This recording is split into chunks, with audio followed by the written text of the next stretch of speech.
आज हम में से बहुत लोग म्यूचुअल फंड्स में इन्वेस्ट करते हैं या फिर एटलीस्ट करना चाहते हैं, लेकिन जैसे ही आप म्यूचुअल फंड्स में इन्वेस्ट करने जाते हैं ना, आप जैसे ही अपना रिसर्च करते हैं वैसे ही आप बहुत सारे जार्गन्स के नाम सुनेंगे, जैसे कि लार्ज कैप, मिड कैप और स्मॉल कैप फंड्स या फिर blue chip funds etcetera etcetera.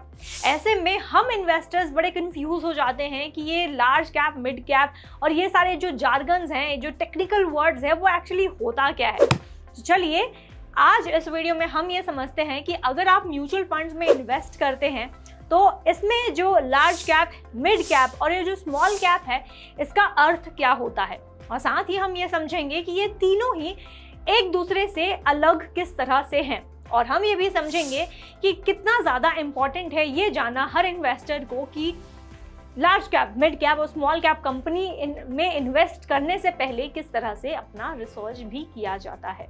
तो चलिए जल्द से जल्द शुरू करते हैं इस वीडियो को। तो देखिए, ये लार्ज कैप, मिड कैप और स्मॉल कैप जो है, इसको समझने से पहले हमको ये समझना होगा ये जो कैप वर्ड है ना यूज किया जाता है, इसका मतलब क्या होता है। तो बेसिकली ये यही है कि ये जज करता है कि किसी भी कंपनी का मार्केट कैपिटलाइजेशन, जो कैप है उसका फुल फॉर्म है कैपिटलाइजेशन। तो मार्केट कैपिटलाइजेशन किसी भी कंपनी का कितना है।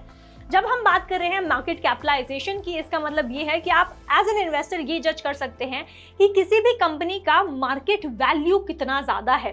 और जब एज एन इन्वेस्टर आपको ये समझ आ जाएगा कि मार्केट वैल्यू एक कंपनी की कितनी हो सकती है, उस बेसिस पे, उस जजमेंट पे आप ये देख सकते हैं कि इस कंपनी के कितने शेयर्स आपको खरीदने चाहिए और कितने लंबे समय तक आपको ये शेयर होल्ड करके रखना चाहिए।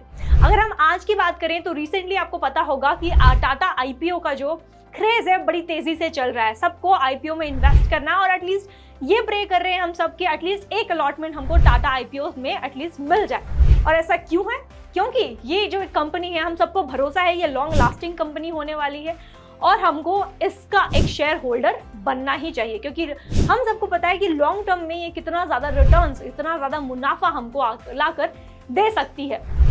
तो इसीलिए ये ज़रूरी है अपने इन्वेस्टमेंट करने से पहले कि जो कंपनी है, जिस कंपनी का आप शेयर खरीदने जा रहे हैं, शेयर होल्डर बनने जा रहे हैं, वो कंपनी कितनी बड़ी है और साथ ही कितने लंबे समय तक ये आपके साथ चल सकती है, ताकि आपका फ्यूचर सिक्योर हो सके उन कंपनीज में इन्वेस्ट कर उन कंपनीज के साथ जुड़कर। तो ठीक है, यहाँ पे हमने समझ लिया कि मार्केट कैपिटलाइजेशन क्या होता है। तो इट जस्ट सेज कि किसी भी कंपनी का वैल्यू क्या है। अब देखिए, जब हम बात कर रहे हैं लार्ज कैप, मिड कैप और स्मॉल कैप कंपनीज का, तो ये जो तीनों सेक्टर्स हैं, तो ये जो तीनों कैटेगरीज हैं, ये इसी पे डिफाइन किया जाता है कि कितना बड़ा एक कंपनी हो सकता है। अगर हम बात करें मार्केट कैपिटलाइजेशन की, आपके अंदर ये क्वेश्चन जरूर आया होगा कि हम किस तरह से जज कर सकते हैं कि कौन सी कंपनी लार्ज कैप में जानी चाहिए, कौन सी कंपनी मिड में जानी चाहिए, कौन सी कंपनी स्मॉल में जानी चाहिए। ये जजमेंट करने से पहले हमको समझना होगा कि मार्केट कैपिटलाइजेशन का जो फॉर्मूला है वो कैसे कैलकुलेट किया जाता है। यहाँ पे हम समझते हैं कि मार्केट कैपिटलाइजेशन का जो फॉर्मूला है, it is basically MC is equals to N into P, जहाँ पर MC जो है वो हमारा है मार्केट कैपिटलाइजेशन और ये कैलकुलेट होता है N इंटू P के करने से। यहाँ पे जो हम बोल रहे हैं N, इसका मतलब है the outstanding shares of the company, यानी कि कंपनी के पास जितने शेयर्स हैं, ये हो सकते हैं 1000, 10,000, 20,000, 50,000, 1 lakh shares etcetera into P, यानी कि एक शेयर का प्राइस, मार्केट वैल्यू कितना है आज। ये एक शेयर का प्राइस हो सकता है 500 रुपए, 1000 रुपए, 5000 रुपए एक्सेट्रा। तो इसी से हम जज करते हैं कि एक कंपनी का मार्केट कैप कितना हो सकता है। यहाँ पे चलिए एक एग्जांपल ले लेते हैं। मान लेते हैं एक कंपनी है जिसका आउटस्टैंडिंग शेयर्स उसके पास है, कुल मिला के उसके पास शेयर्स हैं 10,000 रुपए का। वहीं एक शेयर का प्राइस है उसका सिर्फ 100 रुपए का। तो यहाँ पे हम इस कंक्लूजन पे आते हैं कि ये जो कंपनी है, मान लेते हैं कंपनी X, इस कंपनी X का मार्केट कैप आज कुल मिलाकर हो जाता है 10 लाख रुपए का। तो इससे हम जज करते हैं कि कौन से कैटेगरी में ये कंपनी जाने वाली है। तो अब आगे बढ़ते हुए जानते हैं large, mid and small cap company के बारे में। तो जब हम बात कर रहे हैं लार्ज कैप कंपनीज के बारे में ना, तो मैं बता दूं आपको कि सेबी ने एक रूल निकाला था 2017 में, जहां पे उन्होंने ये बताया था, इस रूल के हिसाब से ये सारी जो कंपनीज हैं इंडिया में, जो टॉप 100 कंपनीज हैं, वो लिस्ट होगी एज लार्ज कैप कंपनीज। जहां पर इनका मार्केट कैपिटलाइजेशन होना चाहिए 20,000 करोड़ या फिर इससे ज्यादा का, तभी ये कंपनीज होंगी एज टॉप 100 कंपनीज जो लार्ज कैप में जाएंगी। वहीं अगर हम मिड कैप की बात करें तो ये ऐसी कंपनीज हैं जो लिस्ट होती हैं फ्रॉम लेट्स से 101 टिल 250। अगर ये कंपनी का नाम 101 से लेके 250 तक जाता है तब उसको हम कहते हैं मिड कैप कंपनीज, जो सेबी के रूल के हिसाब से इनका मार्केट कैपिटलाइजेशन होना चाहिए 5,000 करोड़ से लेकर 20,000 करोड़ तक। इसको ही हम कहते हैं मिड कैप कंपनीज, यानी कि ये ऐसी कंपनी है जो अभी एस्टैब्लिश हो रही है।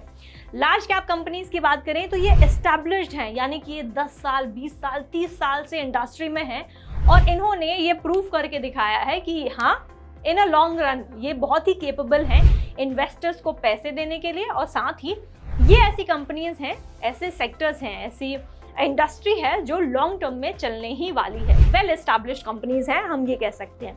वहीं मिड कैप की हम बात करें तो ये ऐसी कंपनीज हैं जो अभी भी एस्टैब्लिश हो रही है। हो सकता है ये लेट्स से 10 साल की हो, 15 साल की हो, ठीक है।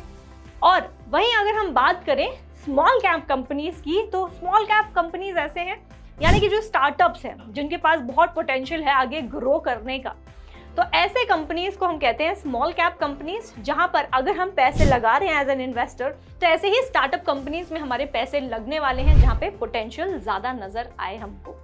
अब मैं यहाँ पे आपको ये भी बता दूं कि सेबी के रूल के हिसाब से स्मॉल कैप कंपनीज वैसी कंपनीज हैं जिसका मार्केट कैपिटलाइजेशन 5,000 करोड़ से नीचे हो, और साथ ही जो 2 से 50 के बाद जितनी कंपनीज आती हैं उस जो लिस्ट होती है उसको हम स्मॉल कैप कंपनीज कहते हैं। अब आगे बढ़ती हुई क्या जानेंगे हम, ये समझ लेते हैं कि ये तीनों के बारे में तो हम जान लिए अब हम, लेकिन how is it different from each other, यानी कि लार्ज मिड से मिड स्मॉल से किस तरह से डिफरेंट हो सकता है। अब यहाँ पर अगर हम जब डिफरेंस की बात करें तो हम 4 सेक्टर्स या 4 फैक्टर्स की हम बात करेंगे। सबसे पहला, इसका रिस्क कितना है। दूसरा, इसमें रिटर्न्स कितने मिल सकते हैं। तीसरा, हम ये भी जानेंगे कि इसमें किसको इन्वेस्ट करना चाहिए, इन्वेस्टर टाइप कैसा है। और चौथा, हम बात करेंगे ग्रोथ पोटेंशियल का। अगर हम बात कर रहे हैं लार्ज कैप कंपनीज की, तो अगर हम रिस्क की बात करें, अगर आप as an investor large cap में इन्वेस्ट करते हैं तो यहाँ पे रिस्क बहुत ही कम होता है। क्यों? क्योंकि मैंने आपको बताया कि बहुत ही एस्टैब्लिश्ड कंपनीज होती हैं, तो वो लॉन्ग टर्म में आपको अच्छा खासा रिटर्न्स देती है, तो यहाँ पे जो रिस्क है वो काफी कम होता है। वहीं अगर हम यहाँ पे मिड कैप कंपनीज की बात करें तो मिड कैप कंपनीज में रिस्क जो है वो थोड़ा बैलेंस्ड होता है, वो ज्यादा रिस्की भी नहीं होता और ना ही ज्यादा इतना स्टेबल रिटर्न्स देने का प्रॉमिस भी करता है आपको इन अ लॉन्ग रन।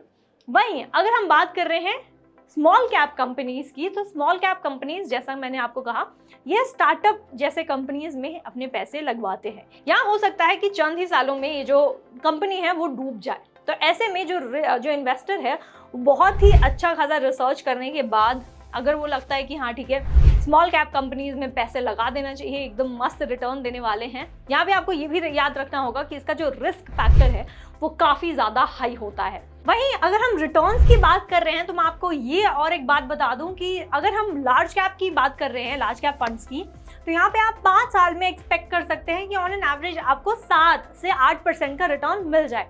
वहीं मिड कैप की अगर हम बात करें तो आपको एनीवेयर अराउंड 10% का रिटर्न एक्सपेक्ट कर सकते हैं। वहीं स्मॉल कैप की बात करें तो आप एनीवेयर अराउंड 14 to 15% का रिटर्न एक्सपेक्ट कर सकते हैं। इसीलिए जहाँ पे अगर हम रिस्क की बात कर रहे हैं जितना कम हो रिटर्न्स भी उतना कम होता है, बट ऑल्सो डिपेंड्स ऑन कि आप कितने लंबे समय तक अपने इन्वेस्टमेंट को रख रहे हैं। यहाँ पे हमने सिर्फ एग्जाम्पल दिया है 5 साल का, ठीक है। तो अगर आप 10 साल 15 साल 20 साल भी रखते हैं तो उस हिसाब से भी आपका रिटर्न डिपेंड करेगा कि कितना ज्यादा रिटर्न आपको मिल सकता है।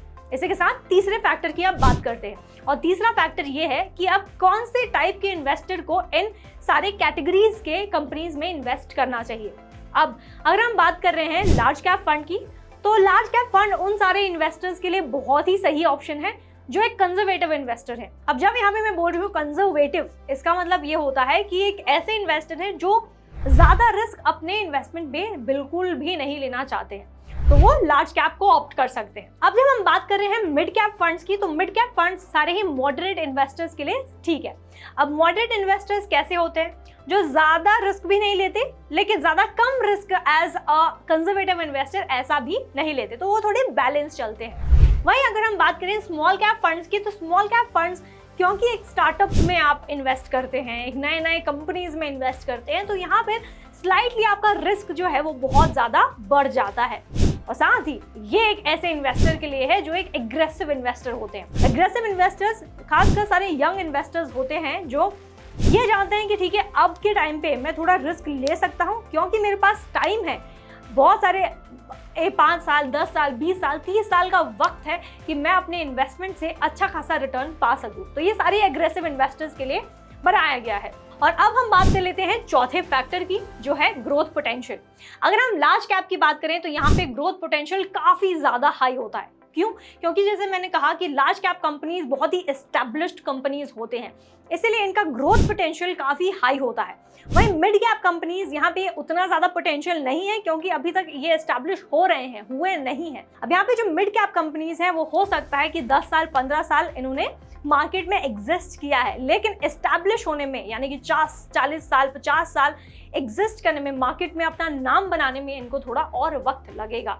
तो इसलिए ग्रोथ पोटेंशियल है बट उतना ज्यादा नहीं होता इनमें। वहीं अगर हम बात कर रहे हैं स्मॉल कैप कंपनीज की, तो ये ऐसे कंपनीज होते हैं जो अगर हम कंपेयर करें मिड कैप और लार्ज कैप कंपनीज की तुलना में, अगर हम मतलब कंपेयर करें यहाँ पे, तो स्मॉल कैप कंपनीज के पास बहुत ही ज्यादा पोटेंशियल होता है ऑफ ग्रोथ। तो दोस्तों, हमने इस वीडियो में बहुत ही अच्छे से समझ लिया है कि म्यूचुअल फंड में जब भी आप इन्वेस्ट कर रहे हैं तो इसमें लार्ज मिड और स्मॉल कैप कंपनीज क्या होते हैं, साथ ही किस तरह से आप अपने किसी भी कंपनी का जो मार्केट कैपिटलाइजेशन है वो किस तरह से जज कर सकते हैं, कैलकुलेट कर सकते हैं और अपना रिसर्च करके किसी भी कंपनी का शेयर आप खरीद सकते हैं। देखिए, ये जो बेसिक जानकारी है आपके लिए एज एन इन्वेस्टर जानना बहुत ही ज़्यादा इंपॉर्टेंट है अगर आप अपने हार्ड अर्न मनी को किसी कंपनी में इन्वेस्ट कर रहे हैं, क्योंकि कल को आपको ये भी जज करना है कि जितना आप इन्वेस्ट कर रहे हैं इससे कितना ज़्यादा रिटर्न आपको मिलने वाला है। तो दोस्तों, इस वीडियो में इतना ही। अगर आपको कोई भी सवाल है, कोई भी डाउट्स है, तो प्लीज़ हमें पूछेगा कमेंट सेक्शन में, ताकि हम सबकी शंका दूर कर सकें और आप एक अच्छे इन्वेस्टर बन सकें। क्योंकि हमारी हमेशा कोशिश यही रहती है कि एक अच्छा नॉलेज आपके साथ शेयर करें ताकि आप अपने पैसे को दुगना कर सकें। और अगर आपको म्यूचुअल फंड्स के बारे में इन डिटेल समझना है, एक एक्सपर्ट एडवाइस चाहिए आपको, तो मैं आपको रेकमेंड करूंगी कि आज ही डाउनलोड करें फ्रीडम ऐप प्ले स्टोर या फिर ऐप स्टोर से। और अगर ये वीडियो आपको अच्छी लगी है तो इसे लाइक और शेयर करना क्यों भूल रहे हो, वो भी कर दो। And thank you for watching freedom.